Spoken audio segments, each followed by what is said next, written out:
नमस्कार दोस्तों, आप सभी का हमारे YouTube चैनल पर स्वागत है। दोस्तों, आज हम देखने वाले हैं नेट से संबंधित कहानी धुलाई वाली, जिसकी लेखिका है राजेंद्र बाला घोष और बंग महिला के नाम से भी जानी जाती है। धुलाई वाली कहानी का प्रकाशन वर्ष 1907 है। दोस्तों, हम आज कहानी को देखेंगे। जो अगला वीडियो आएगा उसमें कहानी से संबंधित महत्वपूर्ण बिंदुओं पे चर्चा करेंगे, जैसे कि विषय वस्तु, पात्र और उससे संबंधित कथन के बारे में हम चर्चा करेंगे। आज हम यहाँ पर कहानी को देखेंगे। मैंने इस कहानी के अंतर्गत कुछ बिंदुओं को हाईलाइट कर रखा है, जो जहाँ से प्रश्न भी बन सकते हैं। पता नहीं दोस्तों, कहीं से भी प्रश्न आ सकता है, हमें तैयार रहना चाहिए। जो भी कहानी हम पढ़ रहे हैं उसे हमारे दिमाग में रखना चाहिए और उनके पात्रों का जो संवाद होता है उसे भी हमारे ध्यान में रखना चाहिए। तो यहाँ पर हम कहानी को देखेंगे। काशी जी के दशाश्वमेध घाट पर स्नान करके एक मनुष्य बड़ी व्यग्रता के साथ गौदलिया की तरफ आ रहा था। एक हाथ में एक मैली सी तौलिया में लपेटी हुई भीगी धोती और दूसरे में सुरती की गोलियों की कई डिब्बियाँ और सुंगनी की एक पुड़िया थी। उस समय दिन के 11 बजे थे। गौदलिया की बाईं तरफ जो गली है उसके भीतर एक और गली में थोड़ी दूर पर एक टूटे से पुराने मकान में वह जा घुसा। मकान के पहले खंड में बहुत अंधेरा था, पर ऊपर की जगह मनुष्य के वासोपयोगी थी। नवागत मनुष्य धड़धड़ाता हुआ ऊपर चढ़ गया। वहाँ पर एक कोठरी में उसने हाथ की चीज़ें रख दी और सीता सीता सीता कहकर पुकारने लगा। क्या है? कहती हुई एक 10 बरस की बालिका आ खड़ी हुई। अब उस पुरुष ने कहा, सीता जरा अपनी बहन को बुला ला। सीता कहती है, देखिए। अच्छा कहकर सीता गई और कुछ देर में एक नवीना स्त्री आकर उपस्थित हुई। उसे देखते ही पुरुष ने कहा, लो, हम लोगों को तो आज ही जाना होगा। इस बात को सुनकर स्त्री कुछ आश्चर्ययुक्त होकर और झुंझलाकर बोली, आज ही जाना होगा? यह क्यों? भला आज कैसे जाना हो सकेगा? ऐसा ही था तो सवेरे भैया से कह देते। तुम तो जानते हो कि मुंह से कह दिया बस छुट्टी हुई। लड़की कभी विदा की होती तो मालूम पड़ता। आज तो किसी सूरत जाना नहीं हो सकता। तुम आज कहती हो, हमें तो अभी जाना है। बात यह है कि आज ही नवल किशोर कलकत्ते से आ रहे हैं। आगरे से अपनी नई बहू को भी साथ ला रहे हैं। सो उन्होंने हमें आज ही जाने के लिए इसरार किया है। हम सब लोग मुगल सराय से साथ ही इलाहाबाद चलेंगे। उनका तार मुझे घर से निकलते ही मिला। इसी से मैं झट नहा धोकर लौट आया। बस अब करना ही क्या है? कपड़ा वपड़ा जो कुछ हो बांध बूंद कर घंटे भर में खा पी कर चली चलो। जब हम तुम्हें विदा करने आई ही है तब कल के बदले आज ही सही। हाँ, यह बात है, नवल जो चाहे करवाए। क्या एक ही गाड़ी में ना जाने से दोस्ती में बट्टा लग जाएगा? अब तो किसी तरह रुकोगे नहीं, जरूरी है ही उनके साथ जाओगे, पर मेरे तो नाकों दम आ जाएगी। क्यों, किस बात से?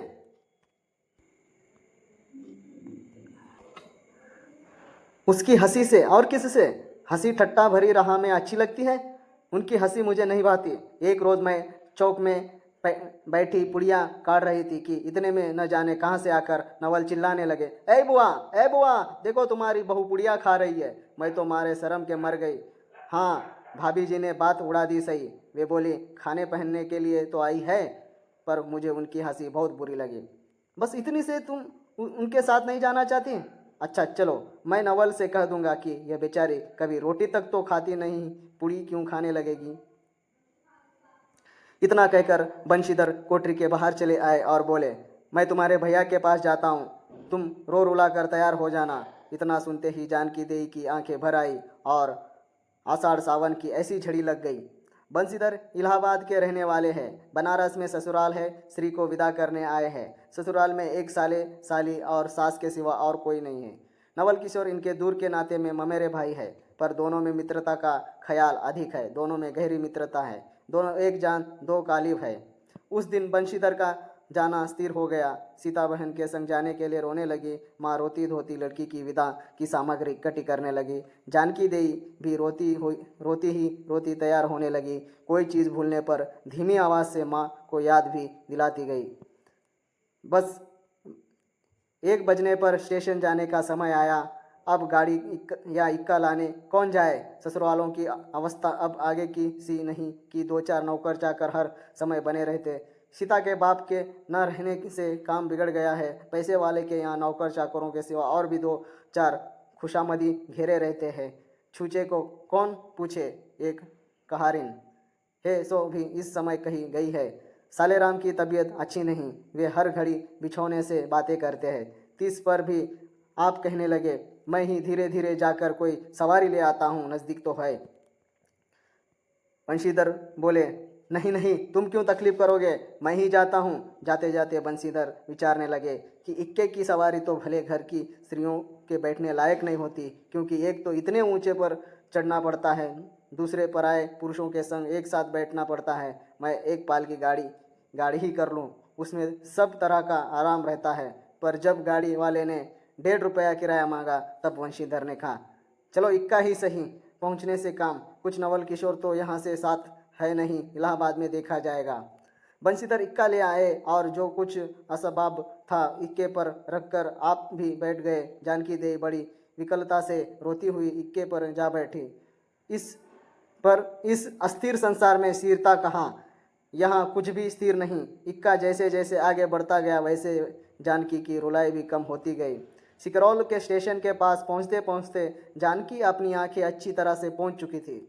दोनों चुपचाप चले जा रहे थे कि अचानक बंशीधर की नज़र अपनी धोती पर पड़ी और अरे एक बात तो हम भूल ही गए कहकर पछता से उठे। इक्के वाले के कान बचाकर जानकी जी ने पूछा, क्या हुआ, क्या कोई ज़रूरी चीज़ भूल आए? नहीं, एक देशी धोती पहनकर आना था, सो भूलकर विलायती ही पहनाए। नवल कट्टर स्वदेशी हुए हैं ना, वे बंगालियों से भी बढ़ गए हैं। देखेंगे तो 2-4 सुना बिना न रहेंगे। और बात भी ठीक है, नाहक विलायती चीज़ें मोल लेकर क्यों रुपए की बर्बादी की जाए। देशी लेने से भी दाम लगेगा सही, पर रहेगा तो देशी में। जानकी जरा भौहें टेढ़ी करके बोली, धोती तो धोती, पहनने से काम, क्या है बुरी है। इतने में स्टेशन के कुलियों ने आ घेरा। बंशीधर एक कुली करके चले। इतने में इक्के वाले ने कहा, इधर से टिकट लेते जाइए, पुल के उस पार तो ड्योढ़ी दर्जे का टिकट मिलता है। बंशीधर फिर कर बोले, अगर मैं ड्योढ़ी दर्जे का ही टिकट लूँ तो? इक्के वाला चुप रहा। इक्के की सवारी देखकर इसने ऐसा कहा। यह कहते हुए बंशीधर आगे बढ़ गए। यथा समय रेल पर बैठकर बंशीधर राजघाट पार करके मुगल सराय पहुँचे। वहाँ पुल लांघकर दूसरे प्लेटफॉर्म पर जा बैठे। आप नवल से मिलने की खुशी में प्लेटफॉर्म के इस छोर से उस छोर तक टहलते रहे। देखते देखते गाड़ी का धुआं दिखलाई पड़ा। मुसाफिर अपनी अपनी गठरी संभालने लगे। रेल देवी भी अपनी चाल धीमी करती हुई गंभीरता से आ खड़ी हुई। बंशीधर एक बार चलती गाड़ी ही में शुरू से आखिर तक देख गए, पर नवल कहाँ का कहीं पता नहीं। बंशीधर फिर सब गाड़ियों को तेहरा गए। भीतर घुस कर एक एक डिब्बे को देखता, किंतु नवल न मिले। अंत को आप खिजला उठे और सोचने लगे कि मुझे तो वैसे ही चिट्ठी लिखी और आप ना आया, मुझे अच्छा उल्लू बनाया। अच्छा, जाएंगे कहाँ? भेंट होने पर समझ लूँगा। सबसे अधिक सोच तो इस बात का था कि जानकी सुनेगी तो ताने पर ताना मारेगी, पर अब सोचने का समय नहीं। रेल की बात ठहरी। बंशीधर झट गए और जानकी को लाकर जनानी गाड़ी में बिठाया। वह पूछने लगी, नवल की बहू कहाँ है? वह नहीं आए, कोई अटकाव हो गया कहकर आप बगल वाले कमरे में जा बैठे। टिकट तो ड्योढ़ी का था, पर ड्योढ़े दर्जे का कमरा कलकत्ते से आने वाले मुसाफिरों से भरा था, इसलिए तीसरे दर्जे में बैठना पड़ा। जिस गाड़ी में बंशीधर बैठे थे उसके सब कमरों में मिलाकर कल 10-12 ही स्त्री पुरुष थे। समय पर गाड़ी छूटी। नवल की बातें और ना जाने क्या अगड़ बगड़ सोचते गाड़ी कई स्टेशन पार करके मिर्ज़ापुर पहुंची। मिर्ज़ापुर में पेटाराम की शिकायत शुरू हुई। उसने सुझाया कि इलाहाबाद पहुंचने में अभी देरी है। चलने के झंझट में अच्छी तरह उसकी पूजा किए बिना ही बंशीधर ने बनारस छोड़ा था, इसलिए आप झट प्लेटफॉर्म पर उतरे और पानी के बम्बे से हाथ मुंह धोकर एक खोंचे वाले से थोड़ी सी ताज़ी पुड़ियाँ और मिठाई लेकर निराले में बैठ उन्हें ठिकाने पहुंचाया। पीछे से जानकी की सुध आई। सोचा कि पहले पूछ ले तब कुछ मोल लेंगे, क्योंकि स्त्रियां नटखट होती है, वे रेल पर खाना पसंद नहीं करती। पूछने पर वही बात हुई। तब बंशीधर लौटकर अपने कमरे में आ बैठे। यदि वे चाहते तो इस समय ड्योढ़ी में बैठ जाते, क्योंकि अब भीड़ कम हो गई थी, पर उन्होंने कहा, थोड़ी देर के लिए कौन बखेड़ा करे। बंशीधर अपने कमरे में बैठे तो एक मुसाफिर अधिक देख पड़े। आगे वालों में से एक उतर भी गया था। जो लोग थे सब तीसरे दर्जे के योग्य जान पड़ते थे। अधिक सभ्य कोई थे तो बंशीधर ही थे।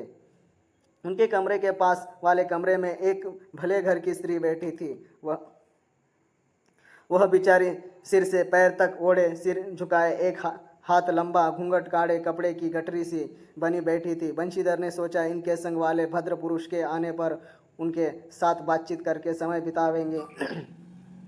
एक दो करके तीसरी घंटी बजी। तब वह स्त्री कुछ अचकचाकर थोड़ा सा मुंह खोल जंगले के बाहर देखने लगी। जो ही गाड़ी छूटी वह मानो कांप सी उठी। रेल का देना लेना तो हो ही गया था। अब उसको किसी की क्या परवाह। वह अपनी स्वाभाविक गति से चलने लगी। प्लेटफॉर्म पर भीड़ भी न थी। केवल 2-4 आदमी रेल की अंतिम विदाई तक खड़े थे।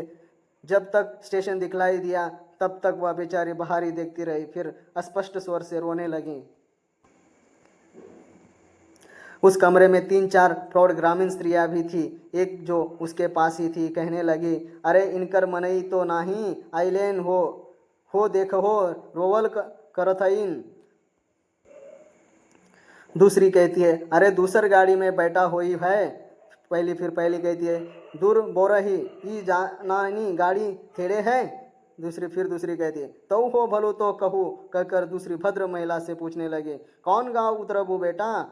मिर्ज़ापुरवा चढ़ी हूँ न। इसके जवाब में उसने जो कहा सो वह न सुन सकी। तब पहली बोले, हट हम पूछिला न, हम कहाँ उतरबो हो? आई इलाहाबाद। दूसरी बोली, इलाहाबाद कौन गांव होए गोइया?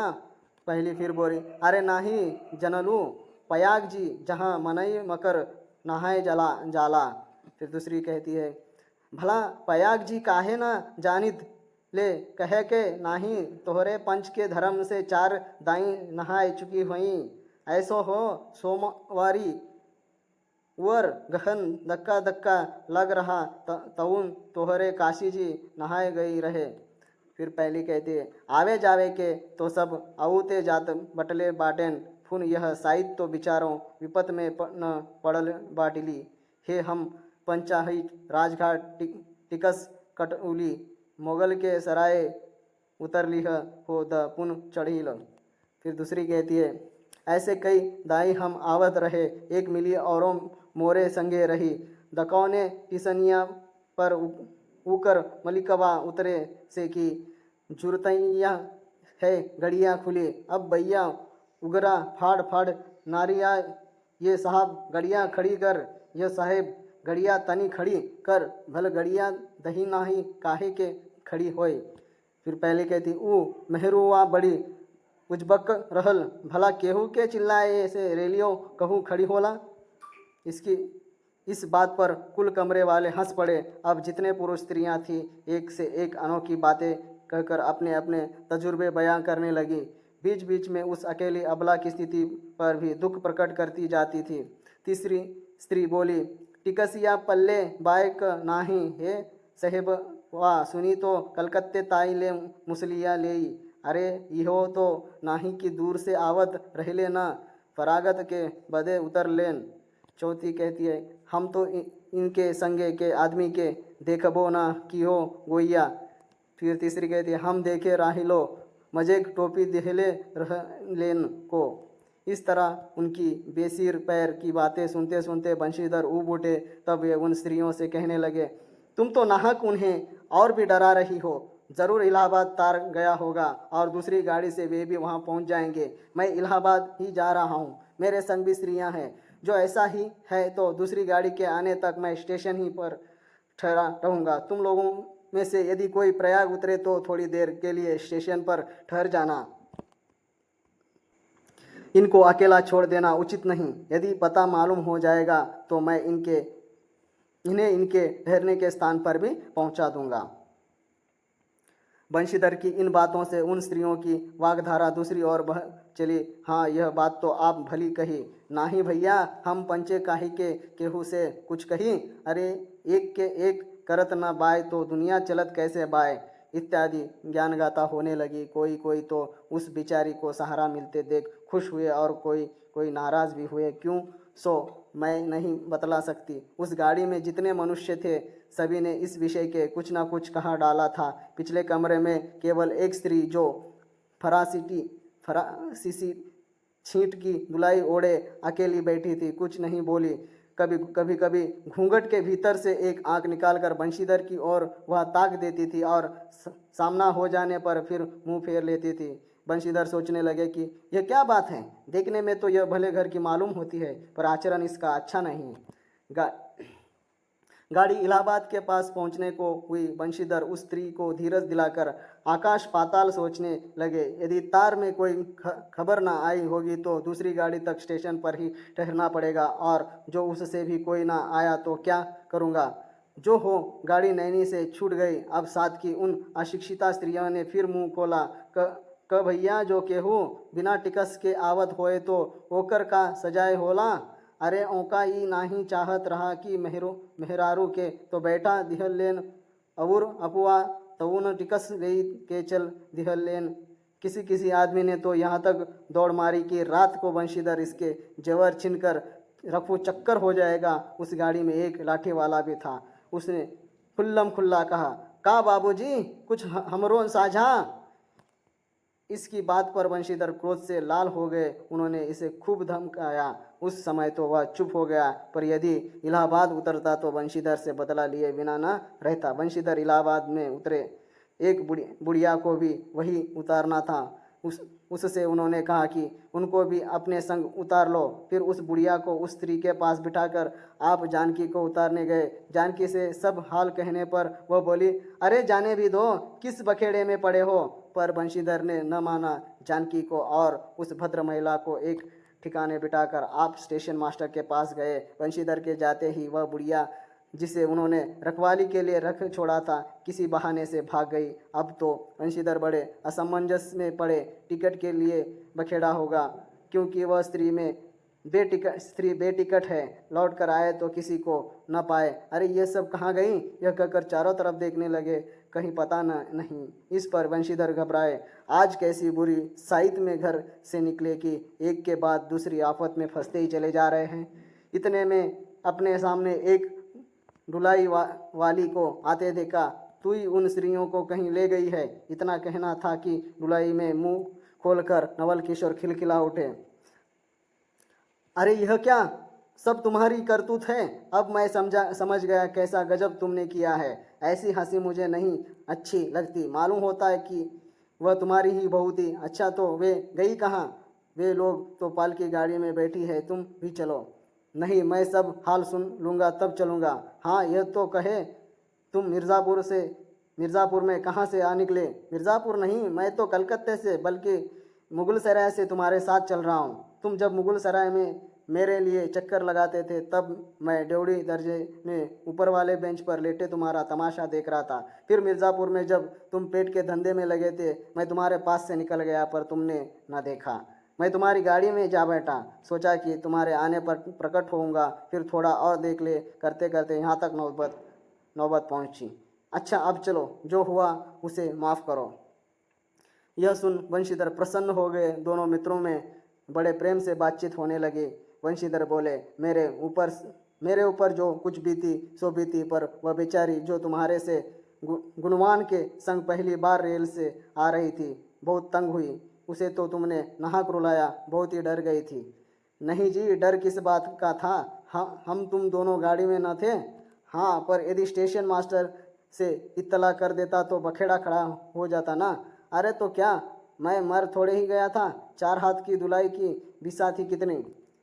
इस तरह बातचीत करते करते दोनों गाड़ी के पास आए। देखा तो दोनों मित्र बंधुओं में खूब हंसी हो रही है। जानकी कह रही थी, अरे तुम क्या जानो इन लोगों की हंसी ऐसे ही होती है। हंसी में किसी के प्राण भी निकल जाए तो भी इन्हें दया ना आवे। खैर, दोनों मित्र अपनी अपनी घरवाली को लेकर राजी खुशी घर पहुँचे और मुझे भी उनकी यह राम कहानी लिखने से छुट्टी मिली। तो यह थी कहानी दुलाई वाली। अब हम भी चलते हैं। आप सभी का धन्यवाद हमारे चैनल से बने रहने के लिए।